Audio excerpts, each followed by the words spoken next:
score margin. You were -5 in your last 3 games, including the national championship. Tonight you were +1, and that pick 6 by Dorian really seemed to swing momentum.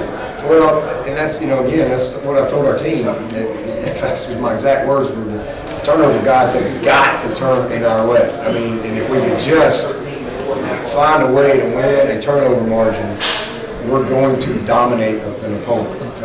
And just put it together and complement each other. Offense, defense, special teams. Again, not compensate for one another. Last week we had to compensate.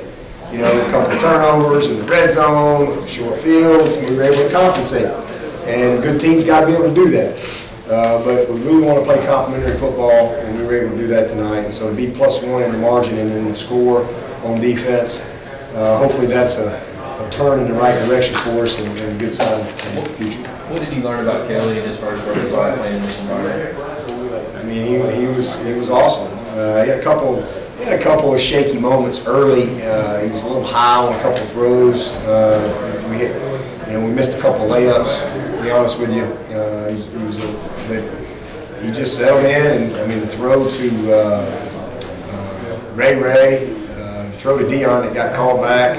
The throw to Renfro early in the game, I mean, those were just beautiful throws, but we like I said, we got to make the layups too. We missed a few layups early. It was just a little high, but he settled in. He settled in and just played a heck of a game. Made some, like I said, some big-time scrambles with his legs. Made some nice runs. I mean, he's a problem. And when you complement him with our backs and our ability to get the ball on the edge, we can be tough to defend, especially when we take care of the ball and punt the ball the way we punt the ball as a player. So just really proud of him. I mean, again, it takes a lot of poise and preparation and focus and confidence and mental toughness to kind of be able to stay locked in and focus on your job. And he was awesome tonight. Whatever, 20, 22, 32, on the road. And like I said, missed 3 or 4 that he probably would usually make. But made some big-time throws too. When you named him the starter, that's one of the things that you kind of mentioned was the way he came into fall camp with this confidence and comfortability. How much seeing that in him was kind of what put him over the edge there, and then certainly the way he's played the last couple of weeks. Yeah, he just won the competition. I mean, I didn't know what was going to happen this spring. I really didn't. He came out of the spring ahead. I told y'all that. If he played today, he'd be the guy. But he had a lot of work to do this summer. He had to go get better. And those other guys were continuing. And so, a lot of people are quick to just, write people off. And we forget that it's a developmental sport. And guys improve, and guys get better, and maturity matters. And he just worked his butt off this summer and just came to camp. And what y'all are seeing is what we saw in camp. And all you can do is practice. You can't, like I said, you gotta win the job. And it was a competition in every sense of the word. And he won it. And it wasn't like, okay, we're gonna every third season. He won the competition, and that's just where you are. So I didn't know. I hadn't seen him do it on the game day. So every week I'm learning something about him, just like y'all. I was hoping he would take what I'd seen in practice to the opening game. He did.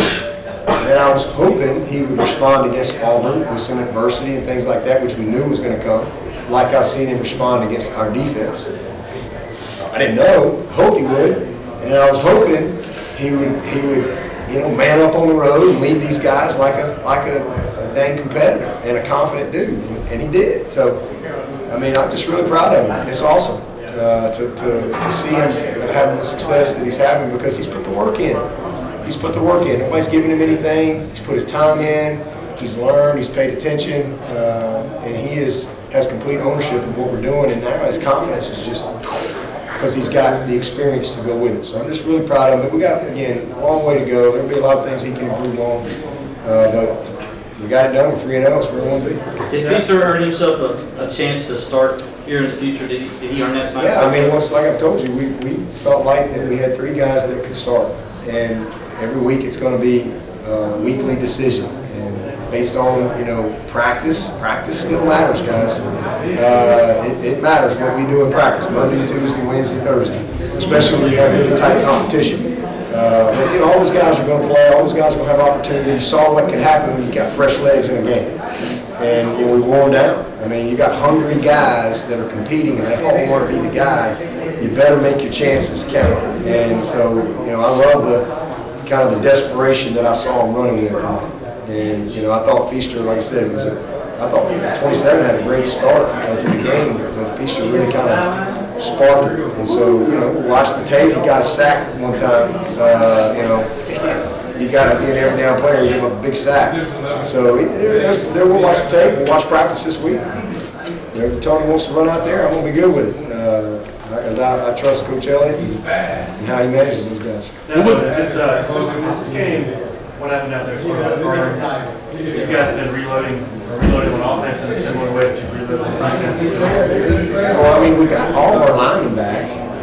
Even though I think we can improve. We're not playing quite like I want us to do. We're getting our quarterback hit a little too much for the last couple of games. Give the opponent some credit, but we got a couple of fundamental things we got to clean up. But we lost one lineman. We got all those guys back. Nobody really ever talks about that. Yeah, that matters.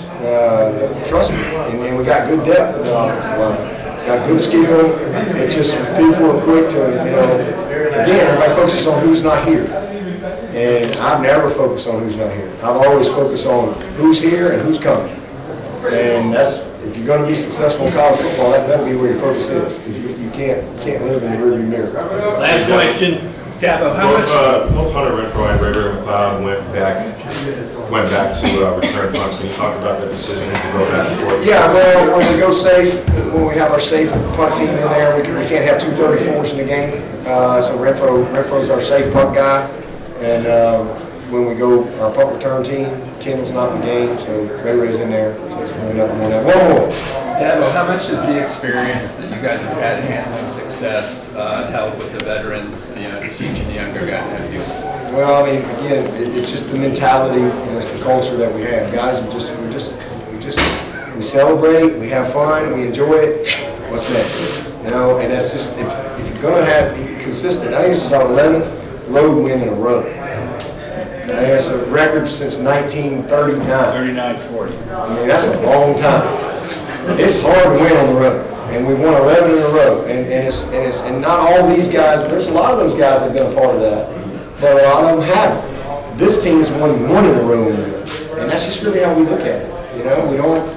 And everybody just takes a lot of pride in just doing their best each and every week. And if you have that mindset, then you can build and establish some consistency in your program. And so it's the same with our coaches. Hey, if we had a bad loss tonight and everybody, you know what? It's been the same thing.